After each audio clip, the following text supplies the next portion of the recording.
My name is Natalia. I am part of the marketing team at Making Sense. And if this is the first time that you are joining our event, let me briefly introduce you our company. Making Sense is a software development company with a strong focus on user experience. So for the last 2 decades, we have been building software products from the ground up and lifting existing ones with the best UX possible for companies in the United States. We have offices there, and our main development centers are in Argentina. So since we are a very focused UX company, and that's our value, we wanna create a community where we can share that passion for the UX field. And we started organizing this type of events like a couple of years ago. We had great professionals from different companies joining us and becoming our panel of experts. We had professionals from, well, LinkedIn again, Facebook, Uber, Airbnb, Salesforce, PayPal, lots of big companies in San Francisco. So, of course, that due to the current situations that we are facing, we had to go live or online this event, but we usually make them in General Assembly in San Francisco. So if you wanna stay tuned about our upcoming events, you can follow us on all our social media channels. It's Making Sense in Facebook, LinkedIn, maybe Making Sense LLC. But we will be sharing all the recording of this event afterwards, and you can stay connected with us on the social network. So let's start with the fun part. I am very happy to share this afternoon with Valentin, who is part of the Making Sense team as well. And we have an amazing panel of experts, and I think that they're really very excited to share their experience. So Valen, you can take it from here. Okay, thank you, Nati. And thank you all, welcome, and thank you for joining us today. My name is Valentin Zamorano. I'm a UX designer at Making Sense. I've been working at the company for the last 4 years and going on. So it's my pleasure on behalf of the company to welcome you here today. And what are we going to be talking about today? You may be wondering. Today we are going to be sharing some of the challenges and some of the difficulties that managers and leaders are facing. We know that the current times are being kind of tough. So we can discuss about these times and see which are some of the best practices to approach the times that we are living. So why don't we start with a quick introduction of you guys on the panel. We have Elizabeth, Christine, and Guillermo. I will let them to introduce themselves. We can start with you, Elizabeth, then Christine, and then Guillermo. Would you like to start? Absolutely. Thank you, Valentin.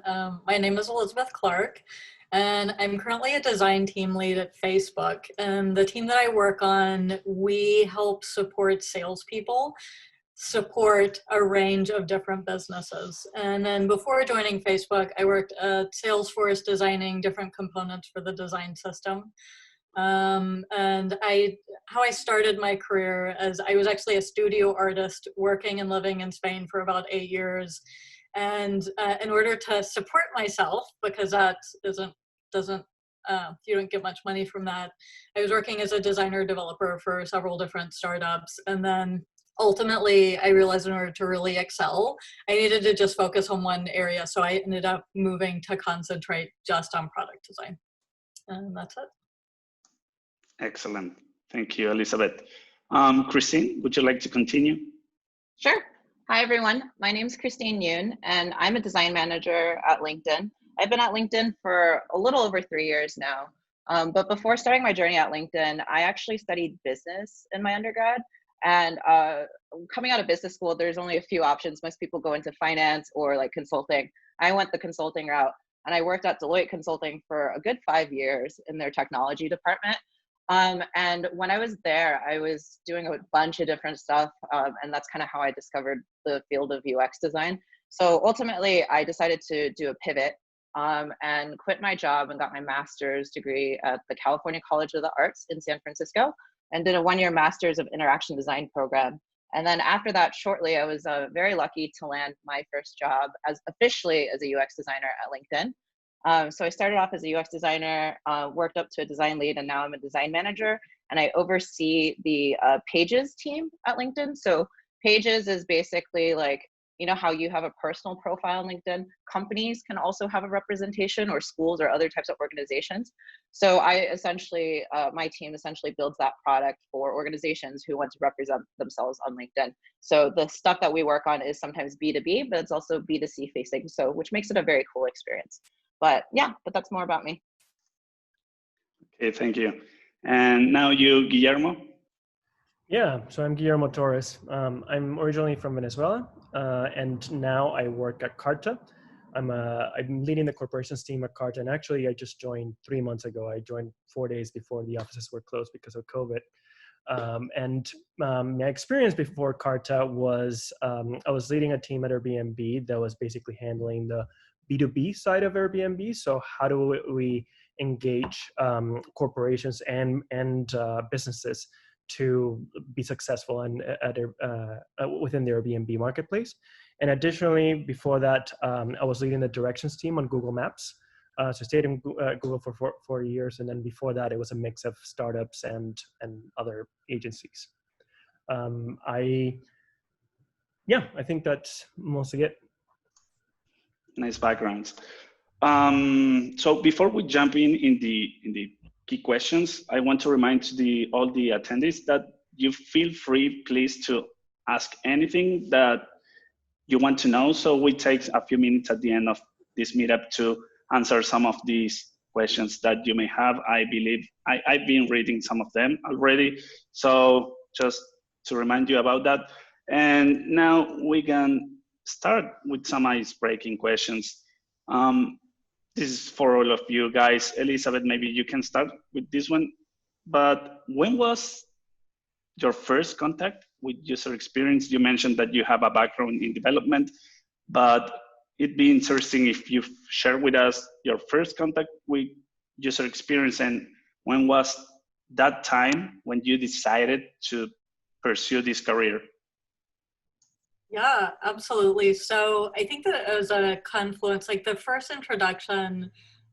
So this like back in the early 2000s, and if you remember back then, websites were so frustrating, and ATMs were so frustrating, and software and hardware, everything was just so hard to use. And I remember, even as being like a designer developer, just getting really, and I still get really angry when I'm like struggling to use basic things. But then I came across a book, Design of Everyday Things, and I was like, this is it. Yes, this is what I want. So fast forward a few years, I was working at a startup, and we had one of those directors and I was mainly a front-end developer at that time, and we had one of those like crazy genius design directors, and I was like, yes, I can learn from this person. So I pivoted at that time to really just focus and like learn. It wasn't always a lot of fun, but I learned a ton, and I haven't looked back since then.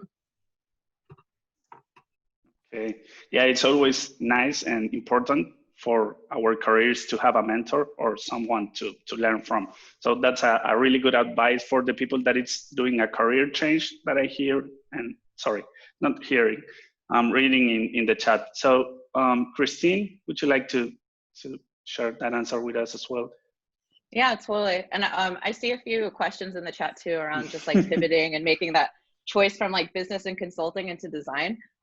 So when I first started working in 2010, again, UX design wasn't like a super big field, and I went to school in Indiana at the University of Notre Dame. So I was not surrounded at all by technology or anything like that.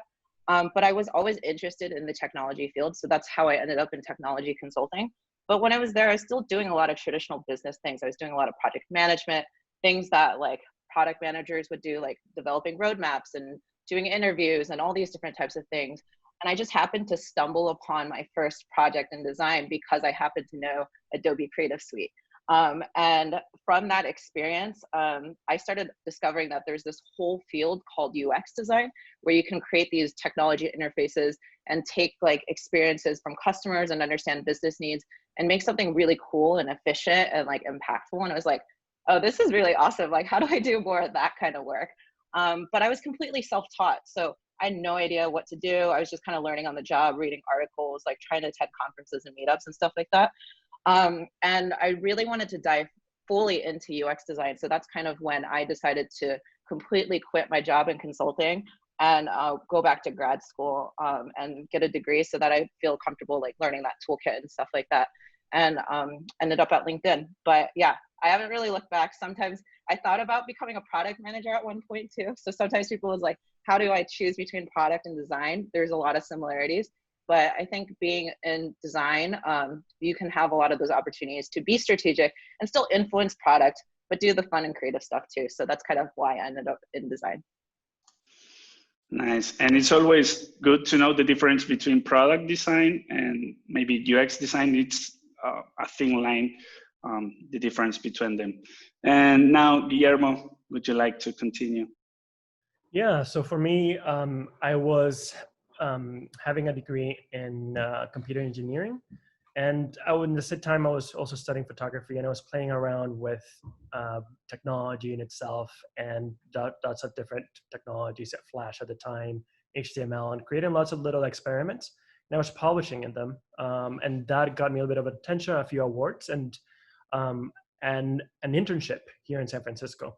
So thanks to that, I basically came to San Francisco for an internship. It was just 6 months, and they ended up asking me to stay. I was supposed to move to Europe after that and never made it to Europe. I just stayed in San Francisco. But yeah, it's been mainly for me also a little bit like Elizabeth, like straddling that line between technology and coding and then going into design. Nice. Nice background. I like it. And the chat is intense and they want to know, and this triggers our second question, right? In a sentence, I believe you guys interview candidates for UX positions, maybe researchers or maybe visual designers, interaction designers. Can you tell to that people, what do you look for as a skill? Yeah, as a key skill for designers when joining a team or even when working together as a team? What are those skills? Not only hard skills, but we can also talk about soft skills here. What do you have to say about this, Elizabeth? Sure. So, and I'll also throw in a question that I saw Henry ask, but maybe some other people as well, whether or not you need to know graphic design.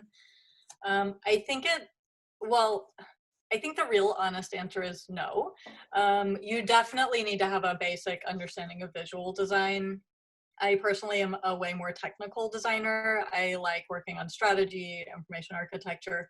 That said, most large companies will evaluate you on your visual design skills as you're coming in. So it's interesting because a lot of times once you're in, you don't necessarily need that skill, or at least you do need the basic understanding. But yeah, so I think usually when I'm interviewing at Facebook, everyone is really smart, everyone is really talented, everyone has those basic skills by the time I see them, but what really sets people apart is presentation skills. And I don't mean speaking English perfectly. I don't mean being an extrovert or being an alpha. What I mean is being able to clearly and concisely describe what you need to get your point across. I think that's what really sets people apart for me. Okay, interesting about the language, and maybe that's some of the boundaries that people may think about. Okay, I won't give it a shot to Facebook because I'm not a native speaking person or whatever, but it's always good to know about the soft skills that people is looking for in such companies, right? What about you, Guillermo? Yeah, I have to agree with Elizabeth in terms of the last part that she said. Like, that's something that around storytelling that is really important. And actually at Airbnb, there's a big focus on storytelling. We know as designers that we're not just creating these solutions. We're influencing the best solution for the product or the experience or at one level of the business in some way. So what we're looking for is that you are able to present your ideas in a way that can influence the team or can influence external players. So there's that level, and even when the level of storytelling that happens when you're designing a product also helps you guide the user throughout a specific experience. So it's one thing that it permeates at a lot of different levels. In terms of things that I normally look for in design is those that are able to think and fall in love with a problem, that are basically able to define the problem in the way that whatever they have in terms of getting to the right solution, as long as the base of the problem is strong, then you're able to guide and collaborate the team on the right solution. Because one of the things that happens a lot in this organization is that no one ever designs in a vacuum. Everyone is basically collaborating with lots of different disciplines, and a lot of the times for getting to the right solution, what you need to do is to find understanding on a common ground, and normally that's what is it that you need to solve. As a designer, you can come up with 1,000 solutions. More like any designers should be creative and should be able to come up with tons of different solutions, and they can range from like great polish to just quick and easy. But at the end, it needs to happen with getting that conversation over like which one's the right one, and that sort of negotiation that you have to do with all the different constraints that you have for the solution needs to happen with a strong base, and that's what falling in love with the problem. So feeling comfortable on a problem area, like living with the problems and feeling well about them. It's and being able to define, articulate it. Yeah, key. That's key. And what about you, Christine? Yeah. So at LinkedIn specifically, we look for product designers who are well-versed in the end-to-end process. So that means that you're really good at strategy, and then obviously can do like ideation and wireframing and prototyping, and then take it all the way to final visual design. So the way that I look at it when I'm evaluating candidates who are coming through LinkedIn, I actually kind of look at it at different stages. So like the first stage is typically when you're applying and you're submitting your portfolio or doing your initial screening with either like somebody on the team or a recruiter. And at that stage, typically what we're looking for is maybe some more of the hard skills. Like, do you have a strong process? Can you do the work? Like, is your portfolio solid? Do we have confidence that you can do all these different types of things? But then as you move on into the process, the interview process becomes more about than just your hard skills. We'll have a design challenge that we typically give to our designers that is like a take-home challenge. And then the final on-site is like an in-person presentation that you do in front of a group of people who work at LinkedIn and are different designers, and you do one-on-ones.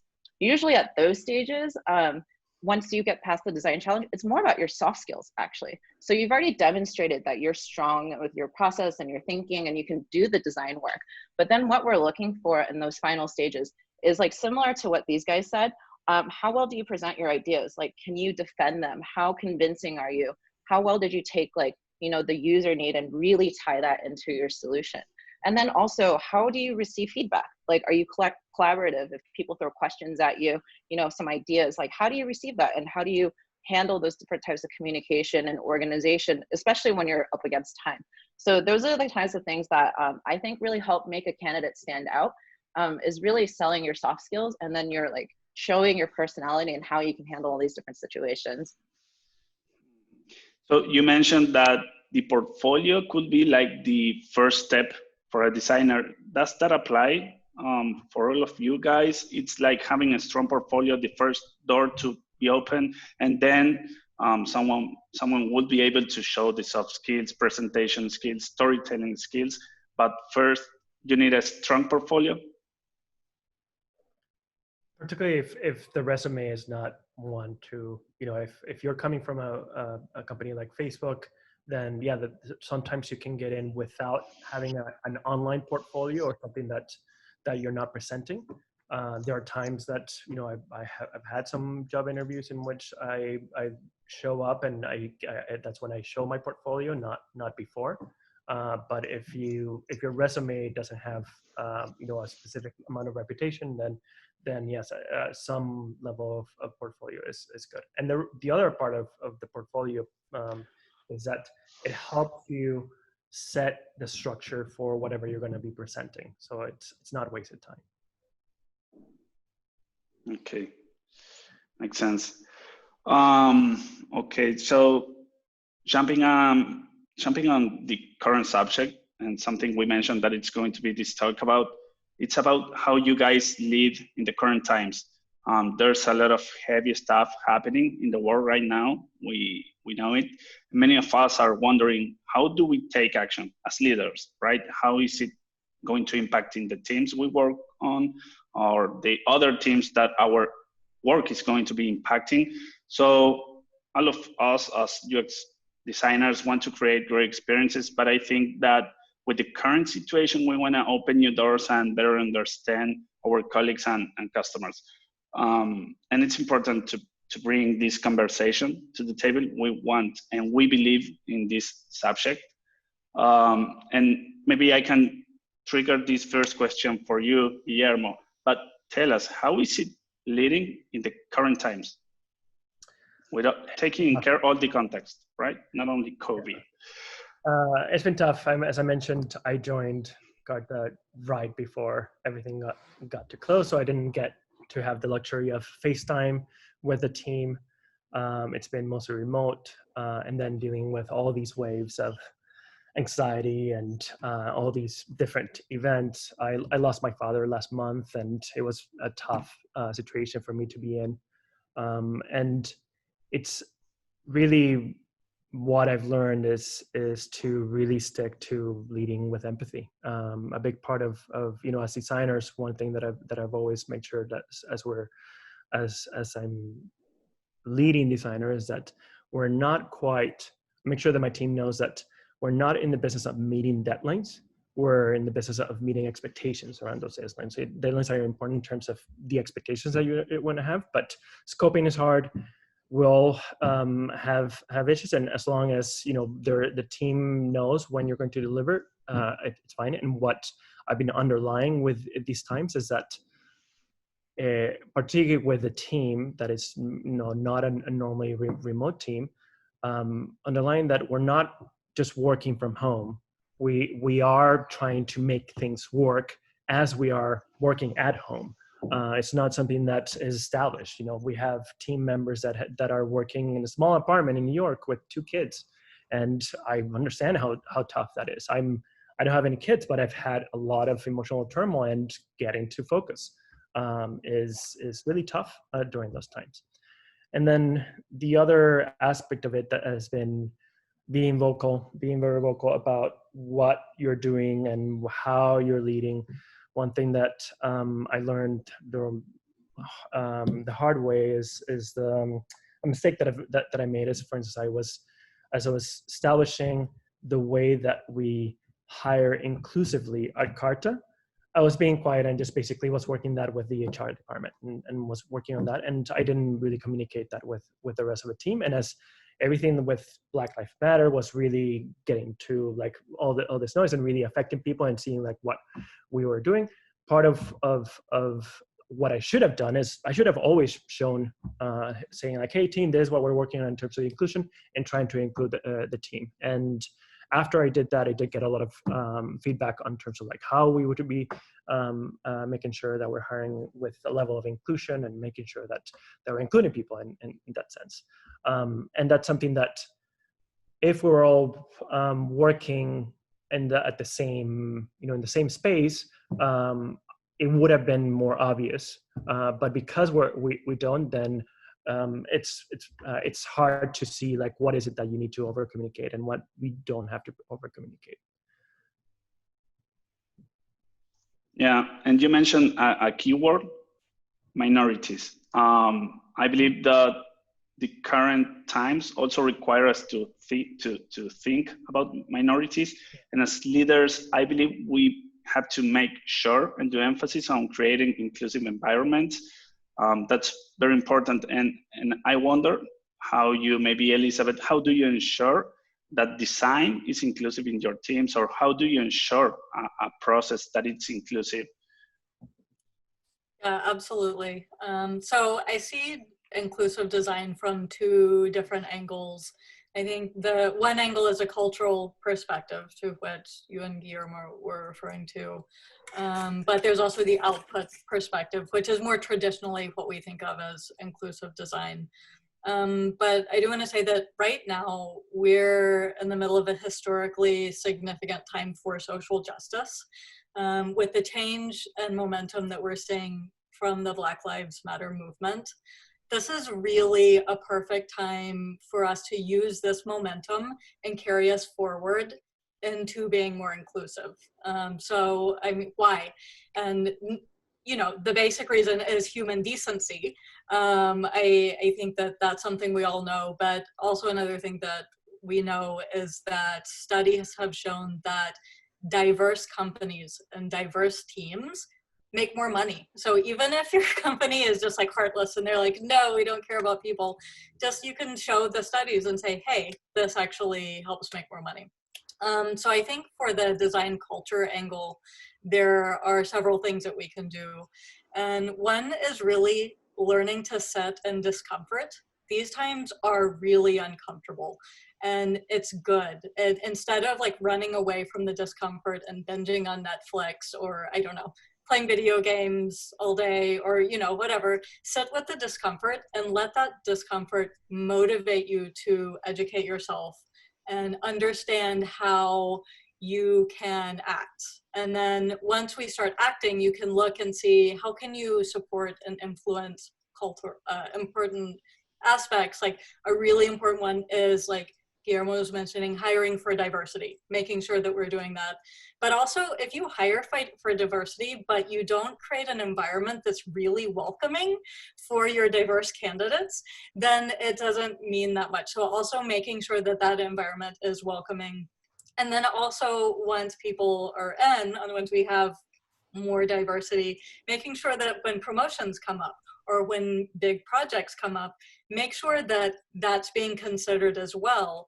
So I think that those are just 3 steps. I know there are a bunch of other ones, but those are some 3 main ones I can think of. And then that second aspect of the design output, and which is more traditional. Like when you say inclusive design, a lot of times what people are talking about is making sure that your design is accessible.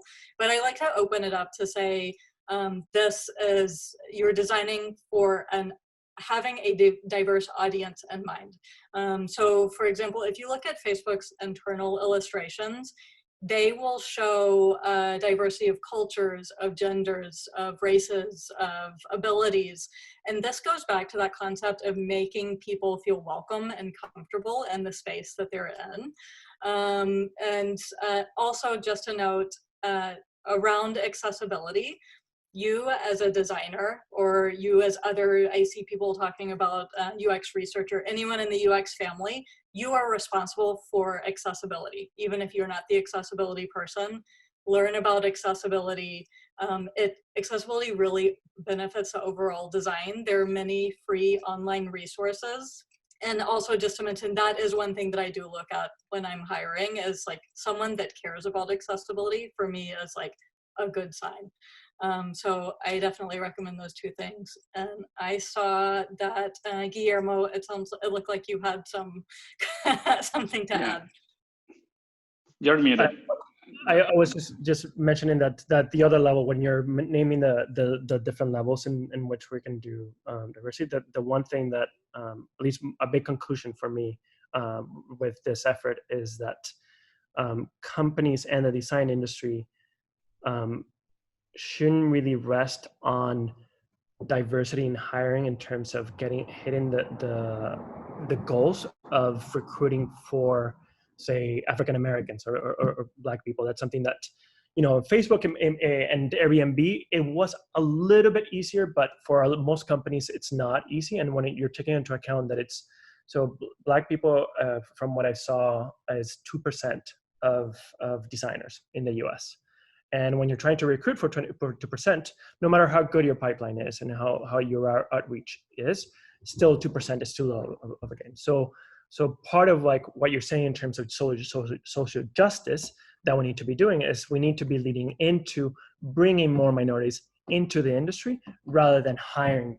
So a lot of this stuff is the work that GA is doing. One of the things that has been in a topic of that happened, for instance, on the Airbnb alumni network, was that a lot of the companies, like Airbnb, doesn't look at people that are coming from boot camps and people that are coming from, say, GA. It's much harder for people that are coming from GA, and that leaves out a bunch of minorities that don't have the resources to get a full degree. A bunch of not just minorities, but also parents that don't have the time to pursue a full-time degree and they want to switch careers. And it's a lot of issues. So a lot of the conversation that at least I'm trying to have is, how do we create more programs in which you are able to hire people that don't have the full degree training and really get them to a place where they can compete with people that have a full degree training. I think that, because of I find myself very fortunate that I came into a time in the industry where there was no degree.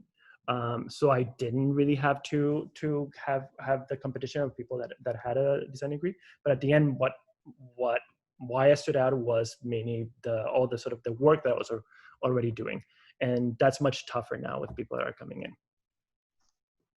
Yeah, that's a really good point, because I can empathize with the situation, right? In Latin America, maybe it's harder to get a degree or to do a pivot on your career, like some people it's mentioning on the chat. And getting a degree, it's not something common, not because only the how hard it is to get into a program, but because the opportunities that are presented to the people living here. So it's always, can you give us a tip maybe, or something we need to focus being on this other side of the world when trying to maybe think on, okay, it'd be really nice if I can at least present my CV or my portfolio to these huge companies. I want to get bigger as a professional. How do you think these people can get that jump? Yeah, I can chime into that one. And I've definitely hired people on my team who come from a boot camp, hired people who have no experience in UX design, were completely self-taught. And then some people like myself went back to grad school or learned graphic design or something like that. So I've seen across all spectrums. I think the reality of it now being kind of in a recession too, is that it's actually even more challenging now for junior designers to break into the field. And the only way to really go above and beyond and demonstrate yourself is having as much practical real life experience as possible. So usually what I encourage more junior designers who are either being self-taught or doing boot camps, who might not have time to do an internship, try to do a project where maybe you can go to a hackathon. Like in San Francisco, we have hackathons very regularly. So go meet some engineers who might want a designer or somebody who has some product strategy thinking, and you can build a product with them even for a weekend. And that could be something you can demonstrate in your portfolio. Or right now, there's a lot of small businesses that are really hurting because they don't have an e-commerce or an online website. So go and help out those people, or a nonprofit. I'm sure even if it's for free or pro bono, there's a lot of experiences that you can learn as a designer, like helping out with these organizations. And all of these are real life experiences that you can showcase in your portfolio, and then also talk about in your interview. That kind of helps you go above and beyond and showing that you're trying to learn more than just doing, reading books or just like doing projects on your own. A lot of the thing with the design process is really collaborating with other people who don't think like you, and how you like handle those different constraints and challenges. So you need to have try to get exposure to those people who are more in business or engineering, if those are not your strengths, so that you can try to build up as many of those experiences as possible. Totally, I agree. The career is not a solo thing. And as Elizabeth mentioned before, it's always good to have or find that person that you know that is going to be teaching you, and take him or take her as a mentor, and try to find mentors, try to find your way, not being alone. And this career is not about being alone. So that's something we need to also mention. And now that you answer, Christine, there's this about the COVID thing going around the world. And we know, unfortunately, a lot of people lost their jobs, and times are really hard. Is this impacting, not about LinkedIn, but is this impacting in the design process of LinkedIn somehow? Do you take considerations now that you weren't taking, I don't know, 4 months ago? Yeah, I think for at the process level, there's definitely a lot of things that have changed. Like, for example, doing workshops now, which you're used to doing in person, you have to figure out all these remote tools, and it becomes really complicated to coordinate and get people's attention. Like, it's really easy to be focused on so many other things because you have Slack and your emails going up and all that stuff. And then also too, it's hard to sometimes just actually like step away and take a break when you're like working on so many things and you have nothing else to do. Like, if you don't have like nowhere to go out and type of things. So I think mental health is another thing that I try to be wary about on the team, so that people have space to actually like breathe and relax given all the crazy situation that's going out in the world. So there's definitely things that we've had to change in our process. But I would say, like, in the grand scheme of things, it's just like, again, being flexible with like any other tool that you're learning. Like, it's just a new environment. You kind of have to learn and pick it up. But more broadly on COVID, that I want to talk about is just like the struggle of finding a job is definitely a reality. Like, I mean, being on LinkedIn all the time, I do see posts of people being laid off at like companies like Lyft and Uber and Airbnb, and it is very heartbreaking. And then also lots of students who are struggling right now to find jobs. So I think generally for that, like, I would give tips for a lot of the, there's a lot of career shifters and people who are early on in their career here, about the application process. So the main thing is that everything's online now. So you really have to step up your game online. So that might mean if you don't have a LinkedIn, setting that up, right? Building your online presence. Your portfolio just isn't enough, but also being very active on social media. So like maybe making more posts on Instagram or like LinkedIn, writing more articles on Medium, building your social presence and letting people know that you're out there and that you need help or you're looking for opportunities. And then also networking online. So the thing is, with a lot of these types of jobs, to break into the industry, it sometimes helps, especially at larger companies, it helps to know people who can help refer you, or like to kind of open the doors to introduce you to other people who can help you kind of find that path. But now that you can't do that in person, you have to do that all online. So you need to get better at your writing. So when you're reaching out to people, like, how do you write and convey your story in a way that's compelling so that people can meet you without actually getting a chance to talk to you? And then like hoping to get eventually those coffee chats going and things like that. Attending events like this is also a really great forum, and connecting with people like us after these talks can also help open up opportunities for yourself. So I'd say generally, like, those are the types of things that I would highly recommend, especially searching for a job in this crazy time with COVID and the recession that's going on. Yeah, so. Yeah, that's right. And I see Elizabeth doing this. I don't know if you would like to add something to what Christine just said. No, I was just very emphatically disagreeing. I was very emphatically agreeing with what you were saying. Okay, what about you, Guillermo? Yeah, I totally agree. I'm Okay. seeing also, a lot of the comments agreeing, and it's yeah, I totally agree. Yeah, and Christine mentioned something really important about the tools that you now require to use. Maybe we are using a lot more, I don't know, InVision Freehand, InVision Miro, when before we just use a whiteboard or we jump it into the other person's desk, and we kind of lost that, and it's a challenge now. So maybe you can mention, how are you solving those social distance that we are facing now, and how you replace that face-to-face communication with some tools to work remotely? And I was asking you, Guillermo. Oh, sorry. I thought it was for Christine. No, that's my bad. Sorry. Okay. So yeah, in terms of tools and communication, I think that really it's been a big challenge. Particularly the facilitation of workshops. That's something that it's been the one that, which I think the biggest challenge is actually getting it started. I think really the biggest part is getting the people together. There's always like how you're going to do it and how you're not going to do it. Right now, you know, I mentioned that I'm working on the hiring process, and a big part of the hiring process is whiteboarding exercise.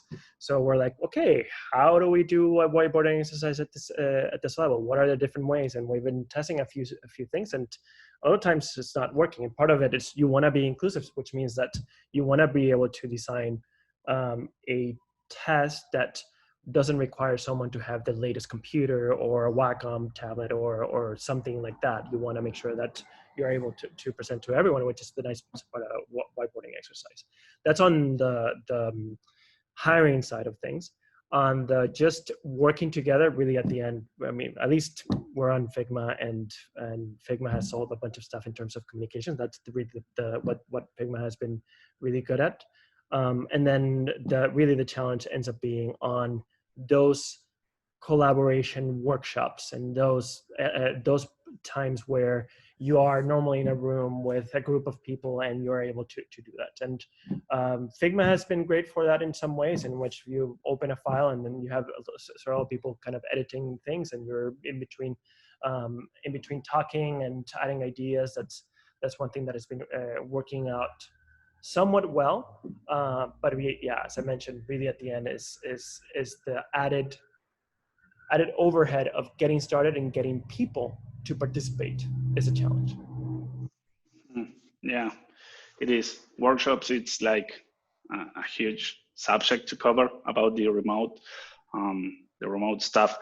Have you guys, I don't know, Elizabeth or Christine, find out any new tool that it's not maybe a famous tool to solve any remote problem? Have you added recently any of those? Yeah, absolutely. So we're using Mural a lot. That's probably one of our main collaboration tools that we're using. Also just preparing, like we'll use Google Docs as well, having that ready so everyone can take notes beforehand, doing things like, just to make it a little bit more inclusive, doing round robins so that not just like the loudest person is speaking in a video call. But I'd say Mural is probably our top. Oh, that and another, this isn't a tool, but having remote happy hours with the teams has been really nice and a great way to keep the culture going. Nice. Yep. That's a really nice one. Yeah. At LinkedIn, we use mostly Figma, and we use Miro, which is the competitor of Mural, but they're basically the same tool. But also, I've done workshops using like Google Docs and Google Sheets. So if you like can't afford these tools, or you're limited by some sort of like paywall after like a certain amount of sessions, there's like free tools that you can use out there, and you can do a lot of really cool things with Google Slides and Google Sheets. And set up your own little fancy whiteboarding sessions by just making, the whiteboard, for example, and having little post-it notes and all these things. So you can get really creative with the different types of tools out there to achieve the goals that you need.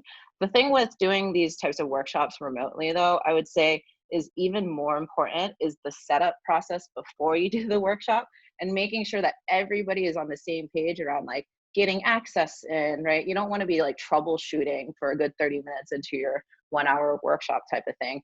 And like making sure people have the agendas. If you need to do pre-work now because you can't do like a 4-hour session over VC, and you need to cut it down to 2 hours, then let people know in advance to do their homework. So try to find ways to shortcut it so that people don't get the VC fatigue. I think is like really important for you to think about setting up the strategy going into these different types of workshops. Yeah, totally. And about these remote times and finding the tools, and this could impact on every team member in a different way. How do you, Christine, spark innovation? How do you keep your team motivated? How do you keep that thing going? That it's always easier, maybe face to face with a team, but how do you face this situation? Yeah, honestly, I have to carve out time for the team to do it. I think as a design manager, especially at a large company, you're sometimes very focused on delivering the roadmap and launching the next feature and the next feature.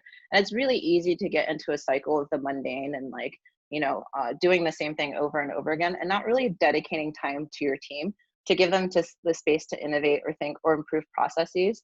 So some things that I do just like more tactically, like at a monthly level, like I have a meeting with all my designers and researchers where we just like brainstorm and talk about ideas or things, processes that we want to improve or those types of things. And we kind of bring it and share it out to each other and actually try implementing them. Also just being more flexible with like meetings and cadence, like process is really good to give you structure to make sure that you know how to move forward. But sometimes you don't always need that process or it needs to change given the certain situation that you're in. So having that flexible mindset is also really important. And then the last thing I would say is giving my team a voice. So like during all of this like COVID stuff and the Black Lives Matter movement and this whole discussion around diversity and inclusion, like I set up time with my team to just have like a heart to heart about like, how are you guys doing? Like, how do you feel? Are you overwhelmed? Like just like sharing your thoughts around it. And then like more about like, well, what can we do now? Like what, maybe we don't have some things in our control, like hiring practices, but at the product level, like we're designers, we can maybe make some influences in terms of the roadmap. Like maybe we can push our product managers to launch a feature that will be helping small businesses because of the time that they're suffering now with COVID. And let's just come up with a proposal and like pitch it. So innovation comes in a lot of different ways, I would say. But the main thing is having the space and time to do all of it. Yeah. Yeah, I like the idea of having those meetings which are more human, let's say it somehow, where you ask about how are they feeling, how are they if they are overwhelmed. So that's a really nice advice that maybe many leaders in the chat could take from this meetup. And I don't know if you, Guillermo, want to add something to this question, or because you have such a huge background of companies working on, but you're facing a unique challenge maybe right now. I don't know if you have any advice for leaders maybe to keep things going on, keep a team motivated. Yeah, Deanne is leading by example. That's a big one for me. It's making sure that the team is holding a vision and you're able to carve out time. And the other challenge for me is, as a design manager, is really important that you're advocating across disciplines that that some time is dedicated to those activities. It's pretty important for, say, product managers. They expect that when they're working on a designer, they expect that, oh yeah, I have this designer, they're working 100% of their time on my team. So from the get-go, I work with teams on, say, like, hey, this is the engagement model that we have. Yes, we are working most of, in an ideal scenario, you're working on a designer is working an embedded model in which they are working in one team and tied to one partnering with one PM. But I make sure that saying like, hey, just so you know, it's not 100% of the time. There's normally 80% of the time. And part of that engagement model is basically how do we make sure that we're balancing all these different projects. Because say like, for instance, I'm a big fan of a 3-burner model in which you have a front burner, which is where you spend most of your time on at a week. And that's basically where most of your focus time.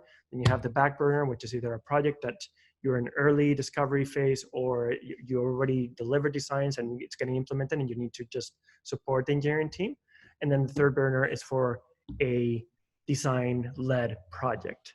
And that's, in places that are more, that have less of the design infrastructure, like Carta, for instance, where it's where we're focusing on, say, for instance, a designer on my team just was able to set up what are the UX writing guidelines for Carta, and making sure that she had the time for that and she was not getting pressured from her peers on engineering and PMs is something that as design leaders, we need to ensure that they have that. Nice. Excellent. I like that leading by the example. That's something I would take for for my career as well. Thank you for that. And let's suppose that we have a time machine that we can travel 10 years in the past. What advice would you like to hear from a mentor, or something that you say, okay, I wish I learned this before or knew about this before? What can you say to the young designers, right, about this tough one? I don't know who wants to start. Maybe Christine, you have something? Yeah, I think there's a couple of things. Like, one is it's never too early to start networking.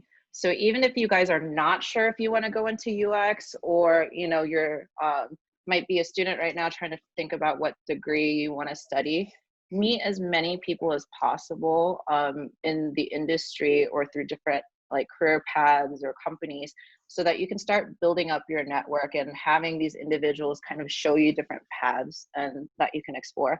Because the thing is, you never know who you might meet at an event and connect with that might help you later down the line, like land a job or find your next project gig or things like that. So building a network is really important. And like, I was job hunting in the 2008, 2009 recession, and I didn't land my first, like my dream job. I ended up taking an internship in a field that wasn't even really related to what I wanted to do. But I networked like crazy to try to get into the career that I wanted to, and ultimately got there. It took over a year, but I ultimately got there. So I'd say that's one piece of advice. The second thing is to try not to give up. I know it's really hard, especially like in a time like right now with COVID and being in a recession. And you guys will face a lot of like sometimes people that you talk to who won't give you a chance, who will tell you that you don't have enough experience or don't respond to your message or email and stuff like that. But don't give up. Just because, like 100 people said no, you might find actually that one person who is willing to mentor you and to give you a shot and take you under their wing and then help you open up that door. The thing is, you just have to be persistent, and also sometimes be willing to have a growth mindset and change your strategy. Like maybe you've applied to 100 companies with the same portfolio and you haven't gotten an interview. Well, have you gotten a portfolio review done recently? Has somebody looked at your work? Maybe you need to change your messaging or work harder on your visual design skills or something like that. So you need to keep figuring out ways to keep iterating and tweaking your process as you're job hunting and going through all these things to eventually get that break. Would generally be my advice to everyone today. Nice. And I love what you're doing in the chat, by the way. That's a way to help young designers. So nice move there. And what about you, Elizabeth? Would you like to provide any advice to young designers, something that you want to share here? So I think that for young designers, this is a little bit outside of the time machine paradigm, but if you are a young designer and you do happen to be in university, there are a ton of great programs. Like most medium to large size companies do have internships.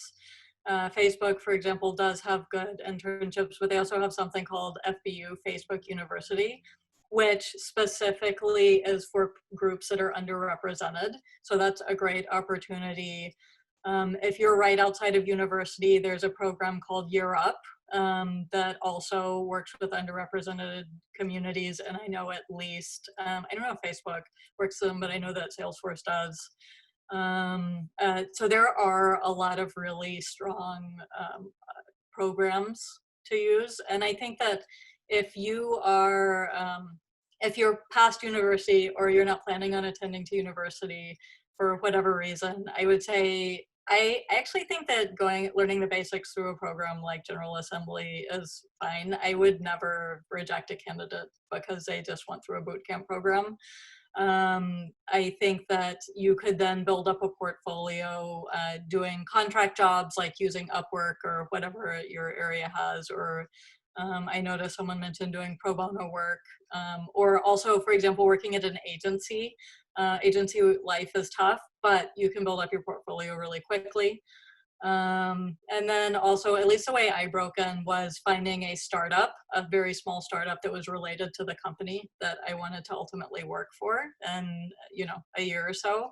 And then what that means is you learn the language, you build up the portfolio related to that company. So I really think that there are opportunities where there's diligence to move forward. Excellent. And your turn, Guillermo.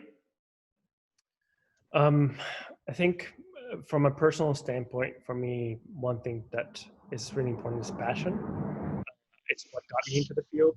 I, you know, having the time and spending the time to do those personal projects and show those personal projects. And one thing that I've been seeing in the industry in the last few years is that when you're doing your portfolio presentation, you're not just expected to say like project 1, project 2.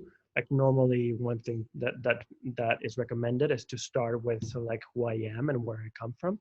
And that's where you start kind of showing your sort of like those passion projects. And you know, if you're really into plants, and a lot of times like some of those passions, either they present you as some sort of like a well-rounded individual, or a lot of times those are connected. My passion was photography, and my passion for photography really got me into UX design, and those two are not quite related in some way, but you find yourself really doing, and when you're doing it, when you're doing something well and passionate, all people are attracted to it, and that helps you in terms of networking, that helps you in terms of getting some people to believe in you. So I would really focus on some really being passionate about something that's important to you. That's right.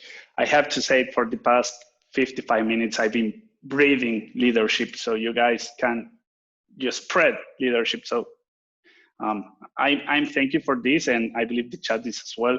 And we also maybe want to know, because sometimes we think, oh, these guys guts, and they don't have failures, they don't make mistakes. So maybe just to humanize you, we all as professionals embrace failure as part of our learning process.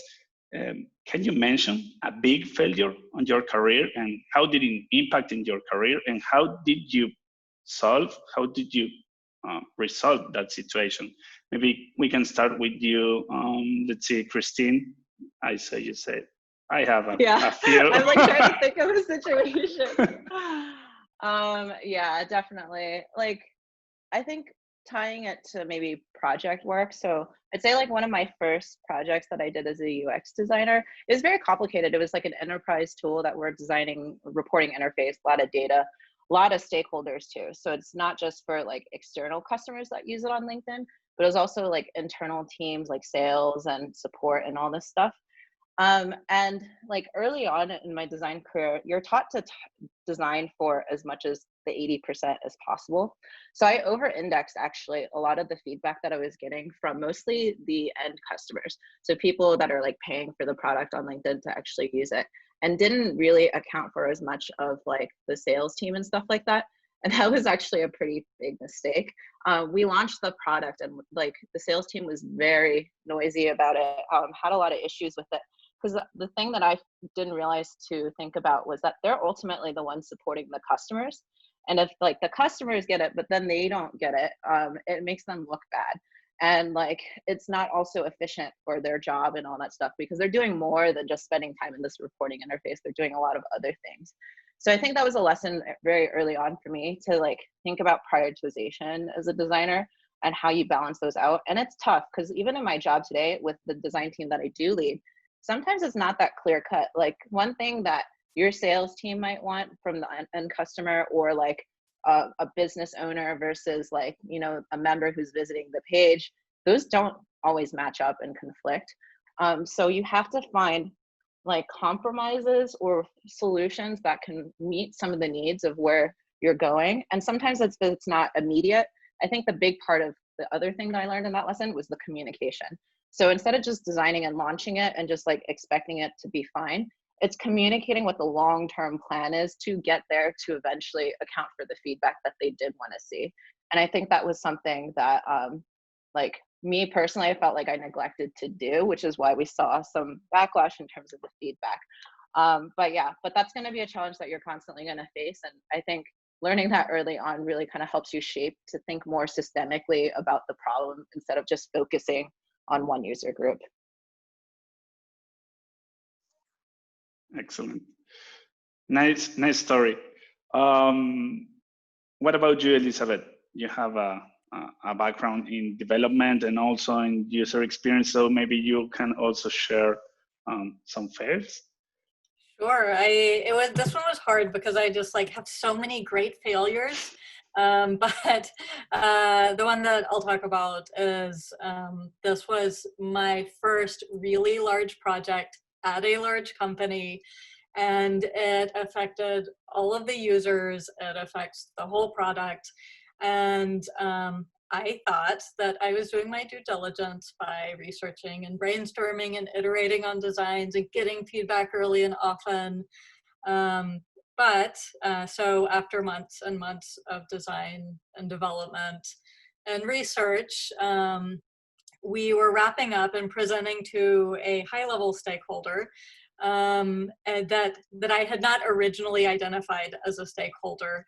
And they came in and was like, no, added a bunch of requirements, was not interested in like being flexible.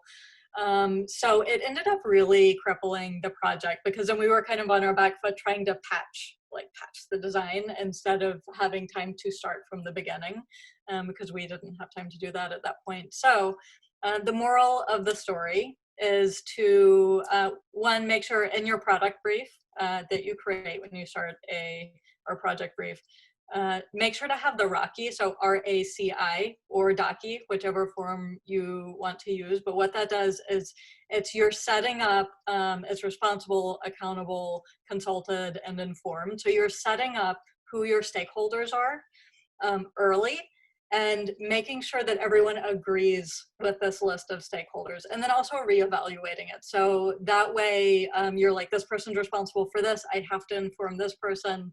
I think that when I have failed, it's because I've gone too fast and I've skipped over this really important stuff. So that was a traumatic experience, but it's over now. I've healed. Yeah, it's always good to, and this is a really nice tip for all the designers, to take a moment to think before doing. I've been there, but I won't share any fail. These are too soft for me. What about you, Guillermo? Yeah, I guess for me, one of it's like Elizabeth, is a little bit more on the organizational side of things. When I was at Adobe, the organization was in a space where there was some animosity between the disciplines, between PMs and Eng and design. And at the end, I approached the problem by there's this the person that was leading things from the design side was one that was the sort of ivory tower type of designer, and I've instead of getting the organization in terms of getting everyone to see what the ultimate goal is, which is to ship great products, I followed the lead on this design lead, and the project just ended up being this sort of like sectarian one, like everyone against each other, and I've never seen any project move backwards, and the project moved actually backwards. Like it seemed like after a month, like we were losing progress. And at the end, really, one thing to keep in mind is that, we, as an organization, we always will have different perspectives, and perspectives are really important. And at the end, when you're dealing with disagreements, really the key thing to keep in mind is what are those common goals. And at the end, most organizations have those common goals. If there is no common goals, then that's a whole other organizational issue that happens, which I found in some ways, but because of that experience at Adobe, I've been able to tackle that sort of like, hey, there's, you know, if you're working on a product that doesn't have a clear mission or doesn't have a clear overall reason for why you're going there. I think LinkedIn actually is a company that's pretty famous for having a very clear mission and vision. Then you're setting yourself in a place where those different perspectives that are brought in a diverse organization are not really bringing a worthwhile dialogue. Nice deep words. Really nice. And thank you, guys. You have a lot of things to say. You truly are leaders, so that can be told by anyone. We are going to be jumping to some of the audience's questions. We've collected some of them, and I believe everyone tomorrow is going to be a better professional attending to a meetup like this one. So thank you again for your advice and share your experience with us. And some of the questions that arise at the beginning when we were talking about how is it to break into the field and about the degrees that you need or not, the portfolio you need or not.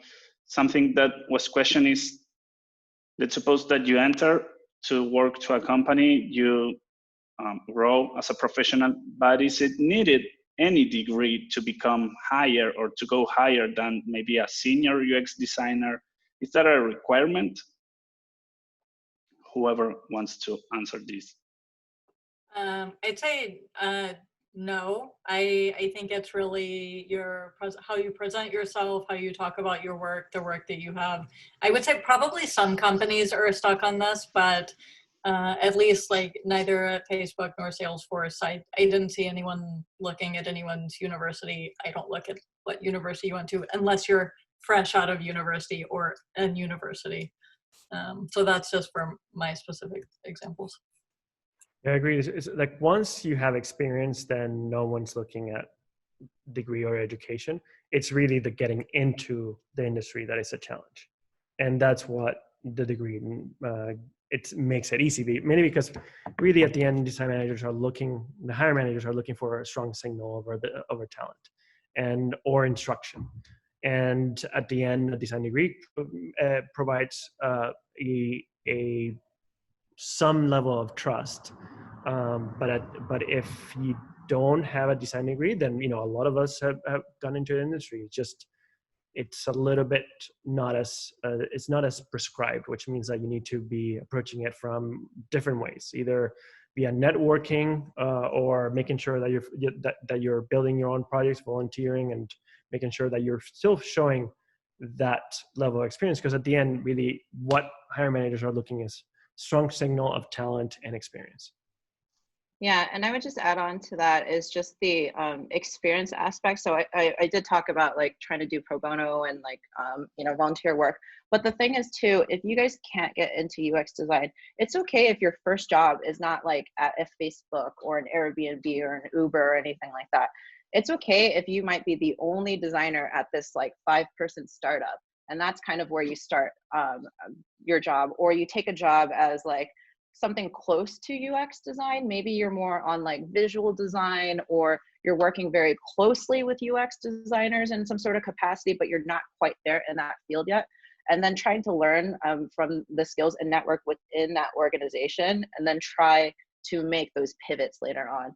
Because a lot of the thing with getting into the industry, like we talked about, it's hard to break into the industry. And the reality is, like, even when you look at people who are applying for jobs not during a recession, like some statistic, I think over 80% of jobs get filled through some sort of referral, or like people know them to get a foot in the door. So you have to, again, like really have to like find these opportunities to network and try to build up that experience, even if you have to take little side steps along the way to ultimately end up into the dream job of your career choice. That's nice data about the 80%. Didn't know that. So, okay, the next question, it's about small budget projects. So not all the designers have the chance and the luck to work on big projects which can spend money on research and, I don't know, have a huge staff of designers. So for those kind of designers, what can you tell that they can't miss in every project? For example, you can have a struggle saying, oh, I didn't have time to do this prototype in the way that I wanted, but I missed some of the time of the research because I wanted to do a prototype. So what's your advice there, guys? Guillermo, I believe that you were going to say something. So I think that the biggest part, that's where storytelling really becomes a big deal when you're presenting your projects, because at the end you may have, your solution may end up being just a search box with a logo, and why you got there and how you got there is pretty important. And the other part is that we are looking, like yesterday I was seeing a portfolio, and part of what I found interesting is how a designer who had no research support and very little budget was able to get to the right answers that they needed without those resources, and that she was able to do that via getting some questions and doing some card sorting exercises with stakeholders. And then that was more on the enterprise. And in another project, she was able to just like go to a Starbucks and ask people some questions. So showing that level of like still being able to get to the level of what you need, even though you have the resources. Like not having the resources doesn't mean that you're not really defining the problem right, or that you're not getting to the right level of strategy for a specific product. It means that you need to you're limited in how you get to those answers. I agree. Sometimes there's no excuse to avoid or skip any process of the design. I don't know if you want to add something. If not, we can move forward with the last question we have. Okay, so something that I've been noticing while you were talking about being remote, is it, if you had the chance to measure the efficiency of being remote, is it the impact of not being face-to-face or in the office? Is something that impacted the team, or is it the same? Maybe Yeah, Christine. I think. Yeah. Yeah, at LinkedIn, we've actually done some internal like surveys as an organization and kind of looked into this. And actually, from an efficiency standpoint, we have not lost any productivity being remote, 100% remote. And in fact, if anything, we're probably like outputting in some areas more. But there's massive downsides to that in terms of, again, mental health and people burning out and stuff like that. Because like working from home, especially during COVID, it's really hard to disconnect yourself from work and your personal life. So like for me personally, I find that like this year, I haven't taken as much vacation at all compared to last year. Or I tend to just like work straight from 9 to 5 and forget because I'm not like getting up and going for lunch breaks or things like that. It's just really easy to get in the zone when you're like focused in front of the computer all the time and then the isolation. So productivity, I don't think has hindered. Yes, there's been challenges with technology and stuff like that. But we definitely have to balance it out, like as individuals and as leaders and, even as friends and family members, like to make sure you're checking in on other people to see how they're doing. There's a lot of people with facing isolation or dealing with like childcare needs or other issues that they might be not being able to show you in a work presence. So it's really important to be proactive and like have compassion towards these other people than yourself during a time like this, to make sure that like even though the output is high, that productivity doesn't equate to happiness. So yeah. Excellent. I don't know if you, Elizabeth or Guillermo, have anything to add. If not, okay. So thank you very much, all of you. Thank you to the people who attended to this meeting. I hope you all learned it today. I hope you all felt comfortable. So I hope we have another meetup in the future and share your experiences again with us. So Nati, I don't know if you want to take this from now on. Of course. Of course, thank you on behalf of the Making Sense team. We really appreciate your time. Hope the audience enjoy such good answers we have from our panel of experts. I just shared the link on the chat of our UX community that we've created on meetup.com, so you can stay tuned on future events. I hope we were able to answer the most quantity of questions. There were lots of that, but we will be sharing next week our blog post on our website, which is makingsense.com, where we share all the highlights of this event and share the recording as well. So stay connected on our social media. We share everything there too. And hope you have a really good time. Thank you all the panelists who were willing to do this and share your experiences. I think it's very helpful for all the attendees that we have today. So thank you very much. And well, I don't know if anyone wants to share any last thoughts. Yeah, I just want to say out there to the group, if anyone, I know there's a lot of questions, so if like I'm comfortable with connecting with you guys on LinkedIn, so if anybody wants to reach out to me, the one thing I do ask you to do is please just write a message so I know you're not like a spammer or something like that, and that we met at this event. It just really helps me remember how we like connected. So yeah. Same. Yeah, happy to connect and happy to answer any questions. Yes. Thank you so much for this opportunity, and I'd like to echo Christine and Guillermo. Feel free to answer questions, and I'm also consulting for free for Black and Latina women. If you're needing to break into the field, please reach out to me, and I'll help review your portfolio with you and give you some feedback. Great. Okay, that's very interesting. So, okay, thank you very much. Hope to see all the audience in our future events, and we can meet each other again. So, bye and stay tuned. Okay, thank you. Bye guys, thank you. Bye.